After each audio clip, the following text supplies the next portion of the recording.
तो एक और देश 17वीं लोकसभा के चुनाव के पहले चरण के दौर से गुजर रहा था, तो दूसरी ओर सियासी पारा भी चरम पर था। सभी की नजरें दो हॉट सीट पर थी और जिनमें से एक थी रायबरेली और दूसरी अमेठी। रायबरेली से सोनिया गांधी ने लाव लश्कर के साथ नामांकन दाखिल किया, तो अमेठी से राहुल गांधी को चुनौती देने पहुंची स्मृति ईरानी ने पर्चा भरा। नामांकन के बाद नेताओं के एक दूसरे पर आरोप प्रत्यारोप का दौर भी देखा गया। ये रिपोर्ट देखिए। यूपीए चेयरपर्सन सोनिया गांधी ने आज अपनी पारंपरिक लोकसभा सीट रायबरेली से नामांकन किया। पर्चा दाखिल करने के वक्त राहुल, प्रियंका और रॉबर्ट वाड्रा भी उनके साथ थी। नामांकन भरने के साथ ही गांधी परिवार ने रोड शो कर कांग्रेस पार्टी का शक्ति प्रदर्शन किया। नामांकन के बाद सोनिया गांधी ने कहा कि नरेंद्र मोदी अजेय नहीं है, 2004 के नतीजे याद रखने चाहिए। राहुल गांधी ने भी नरेंद्र मोदी पर निशाना साधा।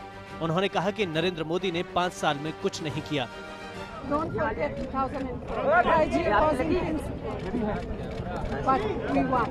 Mr. Narendra Modi for the last 5 years has done nothing for the people of India. So his invincibility will be on full view after the election result. उधर अमेठी में केंद्रीय मंत्री स्मृति ईरानी ने भी अपने पति जुबिन ईरानी के साथ पूजा अर्चना के बाद नामांकन दाखिल किया। स्मृति ने कांग्रेस अध्यक्ष और अमेठी से कांग्रेस उम्मीदवार पर जमकर हमला बोला। स्मृति ईरानी ने नामांकन भरने के बाद उत्तर प्रदेश के मुख्यमंत्री और बीजेपी के नेता योगी आदित्यनाथ को धन्यवाद कहा। साथ ही उन्होंने नामांकन में आए समर्थकों की भीड़ देखकर कहा कि हमारी जीत पक्की है। जहां तक कि आज लोकसभा के चुनाव की बात है, जनता जनार्दन चाहती है कि भारत के नवनिर्माण के संदर्भ में कोई विजन हो जो नरेंद्र मोदी जी ने, भारतीय जनता पार्टी ने राष्ट्र के सम्मुख प्रस्तुत की।